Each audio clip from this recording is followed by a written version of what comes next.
Bienvenidos. Esto es Fuera de la Caja. Yo soy Macario Esquetino y le agradezco mucho que me escuche en esta revisión de la tercera semana de junio, que terminó el día 22 de junio. Ya estamos en verano, y como puede observar por mi indumentaria, en la Ciudad de México, este verano está más frío que el invierno pasado. Al menos hasta hoy. Veremos qué ocurre. Ya sabe usted, es temporada de lluvias en México y ahora está lloviendo más que el año pasado. Qué bueno. Desafortunadamente no tenemos drenaje especial para la lluvia, no guardamos el agua, la tenemos que sacar y luego tenemos que traer otra. Pero bueno, en esta semana empezamos el lunes con la reunión del G7 en Canadá. Esta reunión inicia con un día en donde se reúnen los jefes de gobierno de los países que forman parte del Grupo de los Siete, en esta ocasión también acompañados por la presidenta de la Unión Europea.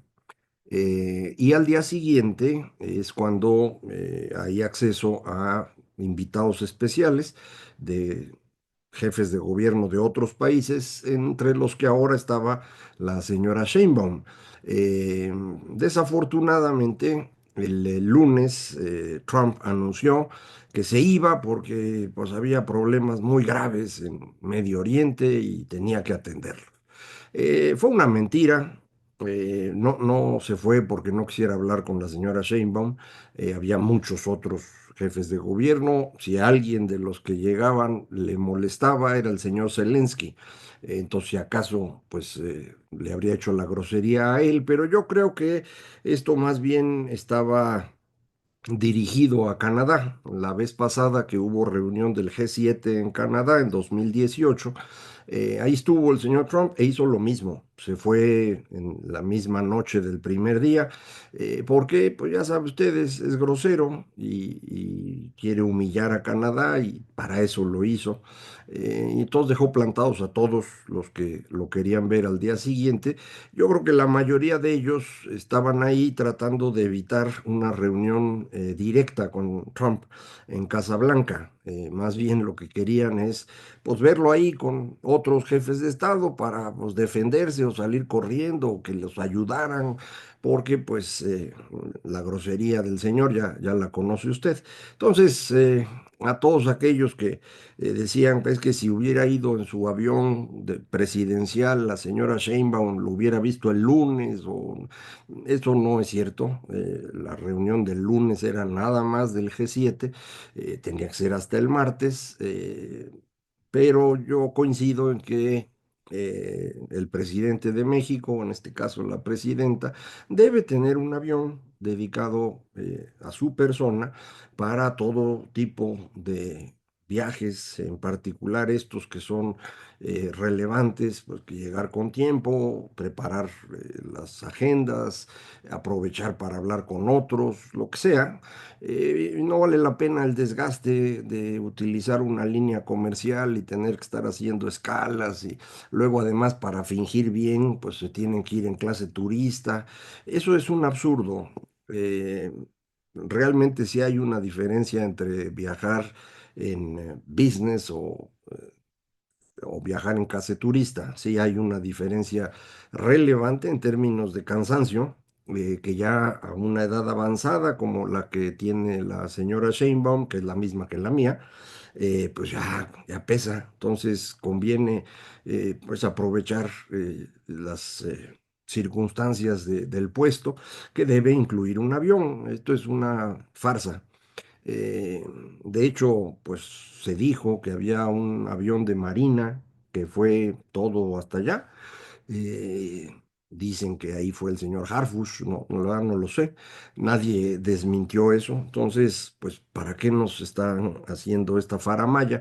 Yo entiendo que eso es lo único que tiene el grupo en el poder, ¿no? Esta narrativa ficticia en donde ellos se sacrifican por el pueblo, cuando en realidad pues han saqueado el erario como pocos en la historia nacional. Pero bueno, es su cuento, ¿no? Decía yo, el señor Trump no no tenía por qué irse el lunes, de hecho el ataque fue hasta el viernes, y finalmente el señor Trump acabó metido en una guerra que no le tocaba, que en principio él mismo causó. Cuando Obama fue presidente, estableció un acuerdo con Irán para limitar la generación de material que pudiera usarse en una guerra, es decir, el enriquecimiento de uranio por encima de cierto nivel. Ese acuerdo estaba vigente cuando ganó Trump en la primera ocasión, pero ya ve cómo es, llegó y dijo, no, no sirve nada de lo que hizo Obama y quitó el acuerdo. Poco después, Irán empezó a enriquecer uranio en serio y ahora pues ya había acumulado una cantidad relevante que estaba allá abajo de una montaña en este lugar que se llama Forlow, no sé si así se pronuncia. eh, Está escondido de forma que realmente la Fuerza Aérea israelí no podía atacarlo. Solamente Estados Unidos tiene unas bombas que penetran hasta, no sé, 60, 70 metros. Eso es lo que vi, la verdad, no, yo no las conozco. Y estas son las que podrían servir. Entonces, pues el señor Netanyahu andaba presionando a Trump para que se metiera en esto, y finalmente Trump le hizo caso. Eh, Usted recuerda, porque lo hemos comentado aquí, esta burla que yo vi por primera vez en el Financial Times, creo que ellos la inventaron, este acrónimo de TACO, Trump Always Chickens Out, Trump siempre se acobarda. Y la usaban porque pues dice una cosa y luego se echa para atrás y así estuvo con todo. Y ahora pues mucha gente dice, ya ven, no, no es taco, ahora sí atacó. Creo que en realidad esto nos ayuda a ver el problema. El señor Trump no es que sea cobarde, es que es demasiado impulsivo y sus decisiones acaban siendo eh, negativas para lo que él buscaba y por eso ha tenido que echarse para atrás. En este caso, ya no hay manera de echarse para atrás con facilidad. Ya atacó a Irán, él afirma y sus seguidores también que pues nada más era un ataque específico para acabar con el programa nuclear y que ahí muere. Pero Irán no está en esa lógica. Ellos piensan que ya hay una guerra directa con Estados Unidos y hoy lunes, antes de que empezara yo a grabar esto, ya mandaron algunos misiles a bases estadounidenses. No sé con qué resultado. Lo que hemos descubierto en esta semana o 2 semanas, 10 días que lleva este conflicto iniciado con Israel, es que Irán tenía mucha menos fuerza de lo que ellos decían y lo que todo el mundo creía. Entonces, pues probablemente estos misiles que enviaron no hayan tenido efecto. Eh, Realmente la gran herramienta iraní, sobre todo en contra de Israel, eran estos grupos de radicales como Hamas o Hezbollah, lo que tenía en Siria, su cercanía con los Hutis ahí en Yemen, para con todos estos estar atacando a Israel. Entonces la posibilidad de células radicales que sigan órdenes de Irán, pues ahí está. Y esa es la preocupación, que puedan atacar en mismo Estados Unidos, en algún lugar de Europa, y eso pues lo vamos a saber en el tiempo. Creo que el señor Trump se metió en un problema mayor, no creo que lo haya entendido. Hay una fractura al interior de sus seguidores porque pues los que son más magas, ¿no? Del grupo más, eh, digamos, duro que apoyaba a Trump, estaban en la lógica de que no iban a entrar nunca en guerra con él. Muchas veces lo dijeron durante la campaña que Trump no había entrado en ninguna guerra en su gobierno y que ahora sería lo mismo, y ahora ya se quedaron pues colgados de la brocha y tienen que tratar de corregir sus opiniones anteriores o la opinión actual o alejarse o lo que sea. Y en este asunto, el líder de ese grupo o el más importante dentro de ese grupo es el vicepresidente, J.D. Vance, quien pues tuvo que salir ahí a la foto con Trump y ahí mismo dijo, pero nada más es un asunto del programa nuclear, no es contra el pueblo iraní. Vamos a ver en qué dirección se mueve esto. No generó mayor movimiento en mercados financieros, la verdad. Hoy lunes, a la hora que estoy grabando, cerca de mediodía, eh, está todo más o menos tranquilo. El petróleo subió tantito y luego se regresó. Lo mismo le pasó al peso mexicano. Por cierto, el peso mexicano sí se ha depreciado ligeramente el viernes y hoy lunes con respecto a las monedas más importantes del mundo, exceptuando el dólar. Entonces, frente al dólar, pues tenemos un pequeño ajustito, pero el dólar tiene un ajuste también contra las otras monedas. Por eso le digo, nos hemos depreciado frente al euro, al yen, etcétera, ¿no? Nada del otro mundo, pero pues tantito, y hay que tenerlo en cuenta.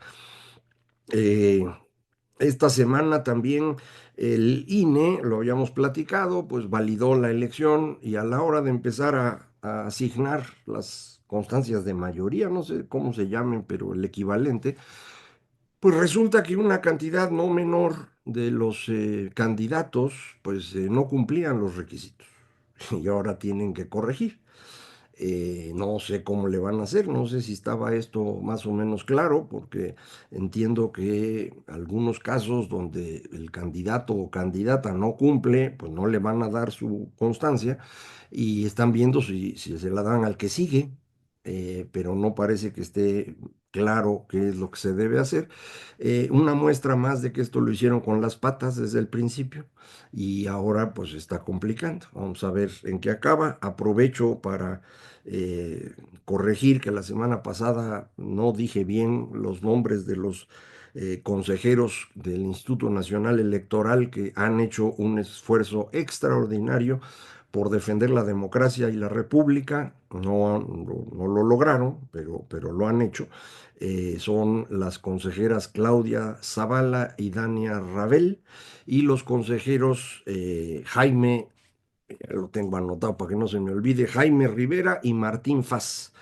A ellos se les sumó en esta ocasión un quinto consejero que hace un año no dijo nada cuando la sobrerepresentación, entonces a él no lo incluyo, porque pues no hizo los dos esfuerzos. Pero bueno, usted lo podrá buscar y ver este quinto consejero.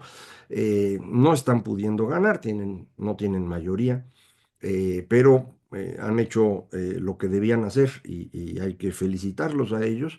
Eh, ya sabe usted, desde el año pasado, 7 consejeros, los restantes a estos 4, sí votaron por la sobrerepresentación, que luego validó el Tribunal Electoral con 4 votos.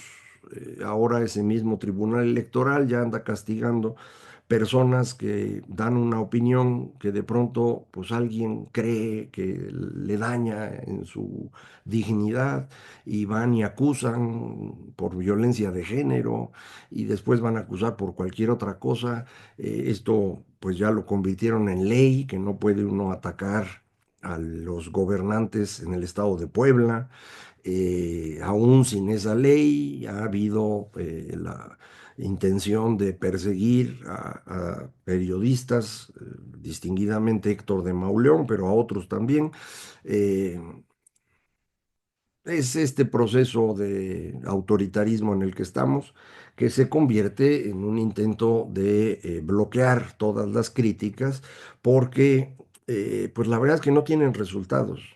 Entonces le digo, viven de su cuento. Por eso la importancia de volar en la línea comercial. Tienen que mantener el cuento. Pero ese cuento se enfrenta con la realidad. Hoy la señora Sheinbaum dijo otra vez que para el mes que entra ya va a estar bien el abasto de medicamentos. Alguien comentó en Twitter, no he verificado, pero supongo que tiene razón, que ya van 10 veces que lo dicen. Yo recuerdo al menos 4 o 5, ¿eh? Entonces probablemente sean 10. eh, Le voy a creer. Es un número grande de veces en las que la señora Sheinbaum ha dicho que ya para el mes que entra ahora sí va a estar. Como le había dicho el viejito varias veces que también, no, no, es que ahora ya va a estar, ya va a estar, y cuando nunca estuvo, salió con que, voy a hacer una farmaciota y con eso va a estar. y ahí tiramos otros miles de millones de pesos y obviamente no sirvió para nada porque ese no es el problema. Está destruido el sistema de salud, lo mismo que se han ido destruyendo otras cosas, pero ahora eh, cada vez tenemos menos posibilidades de criticar porque se nos está desapareciendo la información. Por ejemplo, ya no tenemos la información de producción de petróleo por campo, algo que publicaba la Comisión Nacional de Hidrocarburos, ya la cerraron, y la comisión que reemplaza, que se llama Nacional de Energía, no publica. Ahí busca uno y encuentra uno alguna información muy agregada, ya no hay forma de saber exactamente qué está pasando y por lo tanto se hace más difícil estimar el futuro. Muy claramente hay una gran caída en la producción de petróleo que nos pone en problemas. Recuerde usted, México necesita mucho petróleo convertido en gasolina o en diésel para que esto funcione. Es más petróleo el que necesitamos en forma de gasolina o diésel que el que producimos en México. Esto significa que si sube el precio del petróleo, México pierde dinero. Ya no es como en los años 80 o incluso en los 90, principios del siglo XXI, donde México producía 3 millones de barriles y consumíamos en forma de gasolina y diésel menos de 2. Entonces subía el precio del petróleo, pues en ese margen, ese millón y fracción de barriles que teníamos de ventaja, pues nos permitía ganar dinero. Ahora estamos al revés, nos falta como 1 millón de barriles. Entonces cada vez que sube el precio del petróleo, perdemos dinero. Entonces no se me emocione con eso de que con la guerra en Irán va a subir el precio y con eso va a tener dinero la señora. No, al revés, va a tener menos. Entonces le complica más la vida. No solo perdimos la información que le comento, también en el caso de las mediciones de pobreza que hacía Coneval, pues ya no las hace. Se las pasaron a INEGI, dicen, pero INEGI todavía no publica. De hecho, en este año tenían que haber hecho un estudio detallado de pobreza que se hacía cada 5 años, pero desde el año pasado nos anunciaron que no lo iban a hacer porque no había presupuesto y entonces pues no lo van a hacer. Pero el de Coneval tampoco lo han hecho, entonces ya no tenemos información confiable. Ahora empieza a ser importante esto porque la gran burbuja que creó el señor López para ganar la elección empezó a caer a mediados del año pasado y ahorita debe estarse incrementando la pobreza comparado con ese punto. Probablemente sea menor que la de 2021 por la pandemia o etcétera, pero en este momento sí hay una caída económica que sin embargo INEGI el día de hoy dice no, no cayó la economía. Nos publicaron hoy el dato del indicador global de actividad económica, que según la estimación oportuna era prácticamente estancado y fue un crecimientote. Y ese crecimientote ocurre fundamentalmente en el comercio al menudeo, dicen, y en transporte. No veo ninguna razón para que esto haya ocurrido. No, no, no hay datos que confirmen eso. La información que tenemos de ventas de ANTAD, por ejemplo, es un poquito mejor que la que tenían en marzo, en el dato que estoy refiriéndome es de abril. Está un poquito mejor, pero nada del otro mundo. Ah, no, pero es que estuvo Semana Santa y con eso, pues el ajuste y las arañas. eh, pues ya me empieza a preocupar lo de los ajustes, porque en febrero nos ajustaron que por el bisiesto. En marzo, por la Semana Santa del año pasado, pues tuvieron que aguantar tantito. Pero en abril nos vuelven a aventar los datos hacia arriba. Pues ya me estoy preocupando que estos datos, pues, no coinciden con lo que ocurre, por ejemplo, con el mercado laboral, que cayó en abril, usted ya lo sabe, y me dicen, pero la economía creció. ¿Cómo crece la economía si se cae el empleo? No, no veo de dónde. Lo mismo ocurre con los datos de comercio exterior, que apuntan a una contracción económica durante el mes de abril, pero insisto, me dicen que creció. Entonces, pues será por el ajuste y esto se va a ir corrigiendo los meses futuros, yo no lo sé, pero sí empieza a haber preocupación, no mía, de varios colegas que el día de hoy pues me han dicho, oye, güey, ¿tú crees que estén haciendo ya trampa? No lo quiero creer, pero pues sospechosismo empieza a haber y eso nunca es bueno.